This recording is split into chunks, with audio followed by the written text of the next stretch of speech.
being with Coleman, it energizes me. That passion stays alive. I have always felt I have the best job in the world. I get to do what I love. I get to live my passion every day. My involvement with Coleman and Race for the Cure started when it first started. My wife asked me to help out on some functions out on the site, and I had no idea what it really was going to be and what it became. And but after doing it for so long, it's just become part of our lifestyle. And so I've been volunteering since the first race. Breast cancer just touched me personally, being a woman, having a daughter, and I just felt like it was something that I wanted to go and check out. And then I just fell in love with the program, the organization, and the people.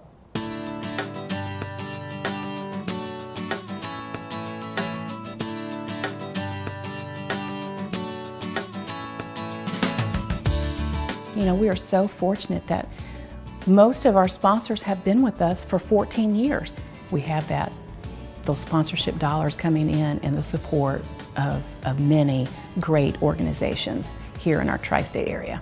Because without them, not only would we not have a race, we wouldn't have an affiliate. And I want to thank them because that need isn't going to go away.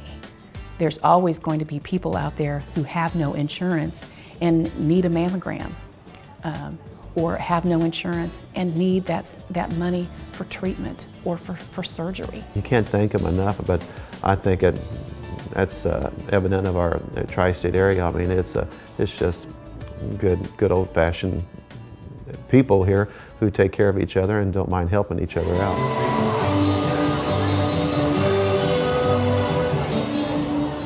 The volunteers are truly the heart of this organization. We do have a staff of 3 members.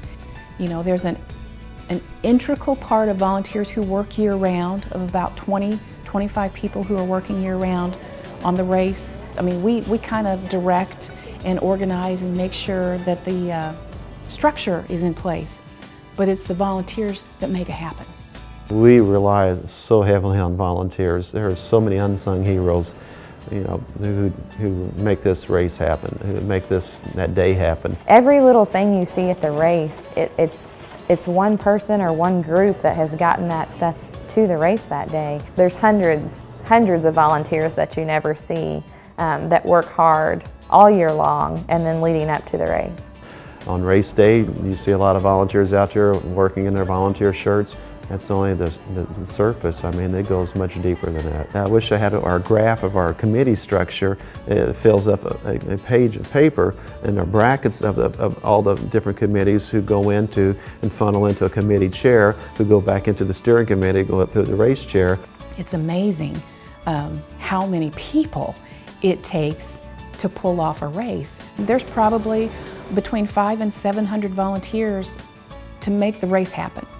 And leading up to the race, that entire week, there are no fewer than 200 people out there daily to make sure that the race route is marked well and is ready on race day, to make sure that the no parking signs go up, that the tents go up, that the stage goes up. It's amazing to see how all those little worker bees pull it off.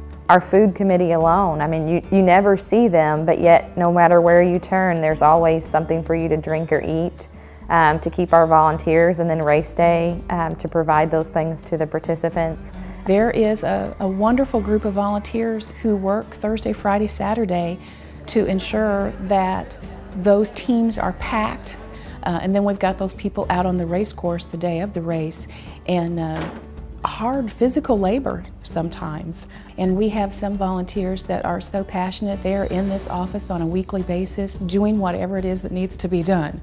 You know, it could be something as simple as stuffing an envelope or moving furniture or doing data entry.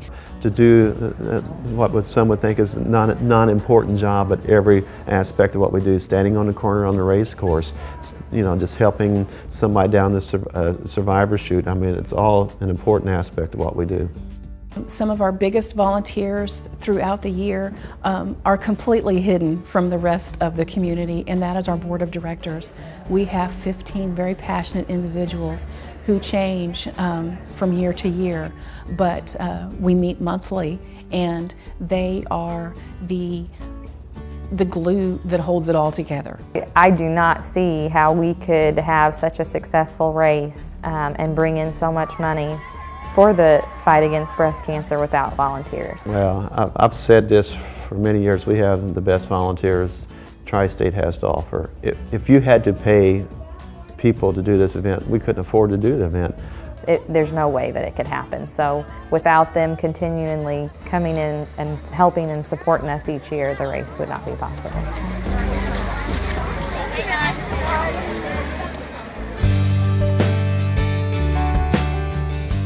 We have volunteers that have been with us for all 14 years. And we've got our 15th anniversary race coming up. And there's no doubt in my mind that we will have people there that have been there for the last 14. That's the nice thing about volunteering with Komen is I've gained so many friends. I've gained so many loved ones. So many people that are near and dear to my heart. It's such a family affair when we have that race. The families that come out to walk for a mother, sister, aunt, grandmother, wife, daughter. It's almost like a family get-together reunion, and I have great volunteers. I have employees who are faithfully coming out each year on their own, volunteering, friends that come out, family members, and people I don't have any relationship with other than the Komen race coming out, who are dutifully there every year. What do you want me to do? What can I do? I definitely think that more people should to look at it as a family opportunity. It was quality time that I spent with my children in teaching them to be a good person and to get out there and do something for other people, and they love every minute of it. There's people you look forward to seeing each year, just as like people you look forward to seeing each year in your family get together. So we kind of call it the Komen family in a way, and we look forward to seeing each other. I couldn't be any more blessed to have such a large extended family. I'll stick around as long as they let me, because it's a very rewarding feeling at the end of the day to be a part of this extended family and really bring my family into it and teach my kids and share with my husband the opportunities that I've been given. So I feel very blessed to be a part of Komen. It was a little bit cold and damp and rainy, but there was sunshine in our hearts.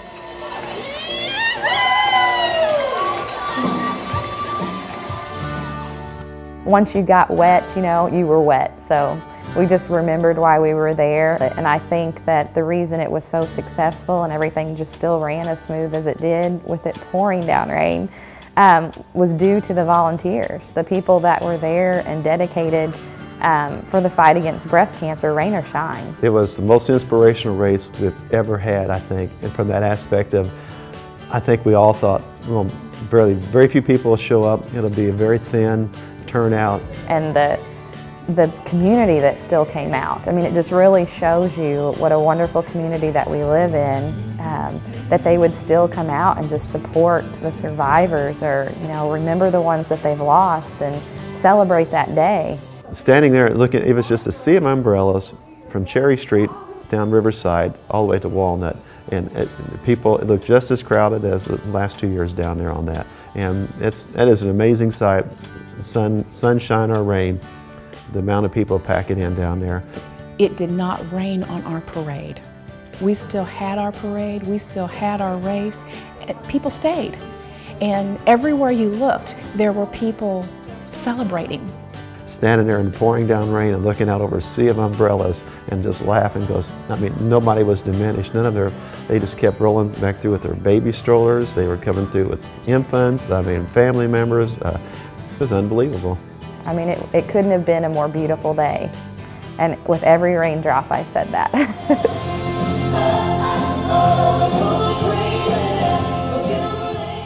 It really is fortunate that we have so many volunteers, so that, you know, there isn't money to pay people to come out and do this. So by volunteering, then that money can go for what we're all here for in the first place, and that's to find this cure for breast cancer. It's very exciting to be part of this particular organization because most of the funds that we do raise here stay here. And it's helping our friends and our family members and our neighbors, and that's important to me. We're going into our 15th year, but this fight is not over. I think everybody would agree to that single point about nothing else. It's the passion that drives us out there to do what we're doing to find a cure. You know, with all of the support and energy, you know, we will find the cures for breast cancer. I firmly believe that in my lifetime we will find the cures for breast cancer. Yes, there are still 1 in 8 women being diagnosed with breast cancer each year, but those women are living with breast cancer. They're living out their natural lifetime, and that's the big difference. We are making headway. I mean, my personal goal is that, you know, by the time I have grandchildren, they're going to read about it in a history book. You know, they're not going to be living it, they're going to read about it. That's our ultimate goal, is to stop that parade.